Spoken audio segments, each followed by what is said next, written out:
package for the European Council. Good morning, and sorry for the early hour. We're living in the most momentous and dangerous of times.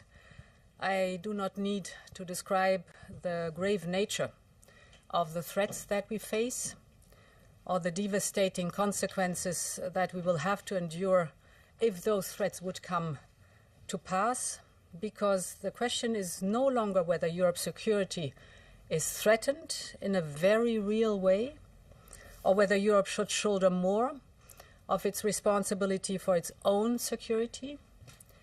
In truth, we have long known the answers to those questions. The real question in front of us is whether Europe is prepared to act as decisively as the situation dictates, and whether Europe is ready and able to act with speed and with the ambition that is needed. In the various meetings in the last few weeks, most recently 2 days ago in London, the answer from European capitals has been as resounding as it is clear.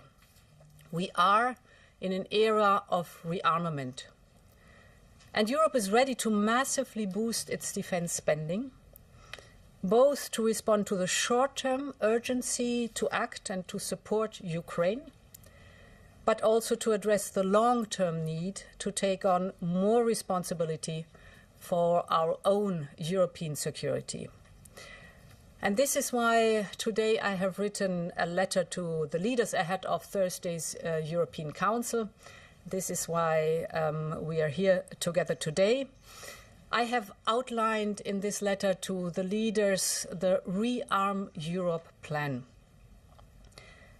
This set of proposals focuses on how to use all the financial levers at our disposal in order to help member states to quickly and significantly increase expenditures in defense capabilities, urgently now, but also over a longer period of time over this decade.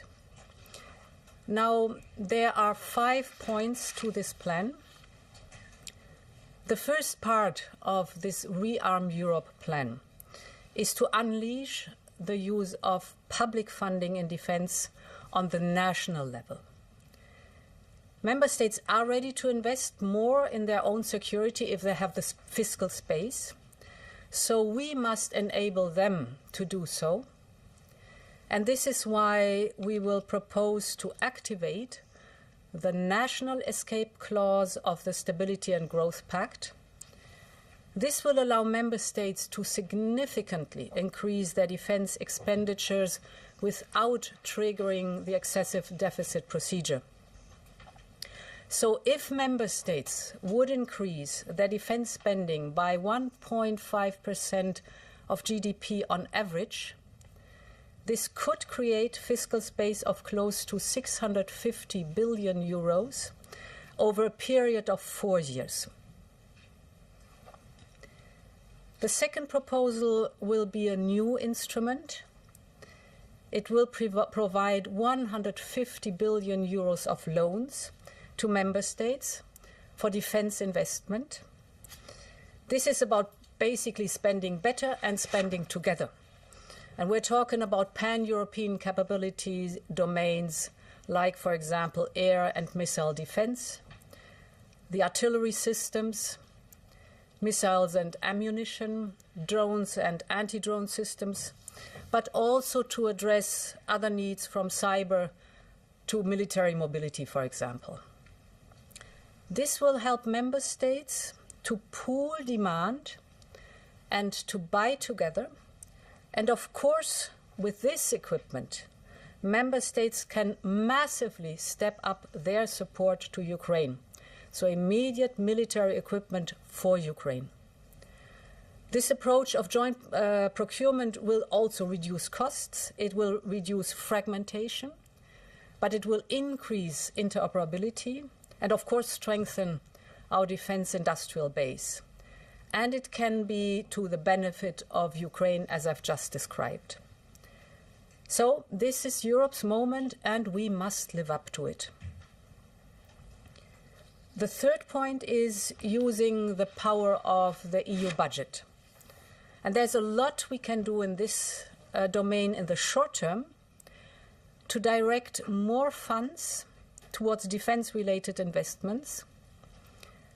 And this is why I can announce that we will propose additional possibilities and incentives for member states, that they will decide if they want to use cohesion policy programs to increase defense spending.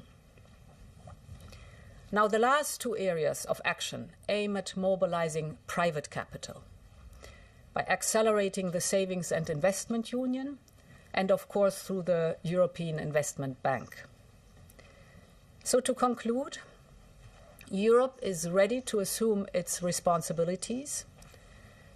REARM Europe could mobilize close to 800 billion euros of defense expenditures for a safe and resilient Europe. We will, of course, continue working closely with our partners in NATO. This is a moment for Europe, and we are ready to step up. Thank you very much. Thank you. No questions today. No questions today. There will be later on possibilities at the latest of the European Council.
Sie hörten die Ouvertüre zur Oper La Fedeltà Premiata von Joseph Haydn. Es spielte die Camerata de Versailles unter der Leitung von Amaury Duclos.